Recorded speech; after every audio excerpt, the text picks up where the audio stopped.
નમસ્કાર, સરદાર સંદેશ ન્યૂઝમાં આપનું સ્વાગત છે। સિહોરમાં બે જૂથ વચ્ચે મારામારી સર્જાઈ, સામસામી ફરિયાદ નોંધાવવામાં આવી।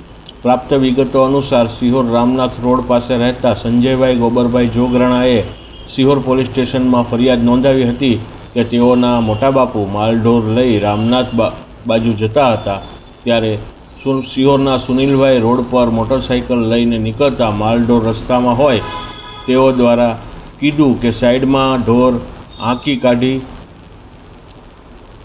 કહી ગાળો આપી સુરાભાઈનો કાટલો પકડી લીધેલ હતો। બાદ સુનિલભાઈ નટુભાઈ, રજનીભાઈ નટુભાઈ, નીતિનભાઈ નટુભાઈ તથા મેહુલભાઈ લાભુભાઈ દ્વારા સુરાભાઈ પોપટભાઈ, વિજયભાઈ સુરાભાઈ, પ્રફુલભાઈ ગલાણી, સંજયભાઈ ગોબરભાઈ તથા મેરાભાઈ વશરામભાઈ એમ પાંચેય ઉપર લાકડી, પાઇપ જેવા હથિયારોથી ઈજા પહોંચાડ્યાની ફરિયાદ સિહોર પોલીસ સ્ટેશનમાં નોંધાવવામાં આવી હતી।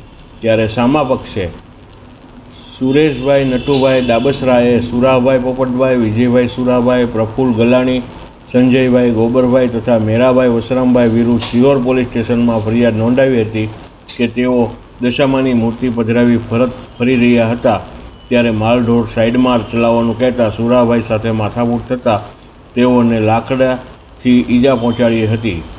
બાદ ઘરે જઈ પરિવારના સભ્યોને જાણ કરતાં સુરાભાઈ સાથે વધુ મારકૂટ થતાં ઉપરોક્ત પાંચેયમાંથી વારાફરતી એક લાકડી, ધારીઓ વગેરે લઈ આવી અમોને મારવા લાગ્યા અને જે અંગે ફરિયાદ નોંધાવી હતી। વધુ તપાસ સિહોર પોલીસ ચલાવી રહી છે। રિપોર્ટિંગ જયદીપ ભટ્ટ, સિહોર।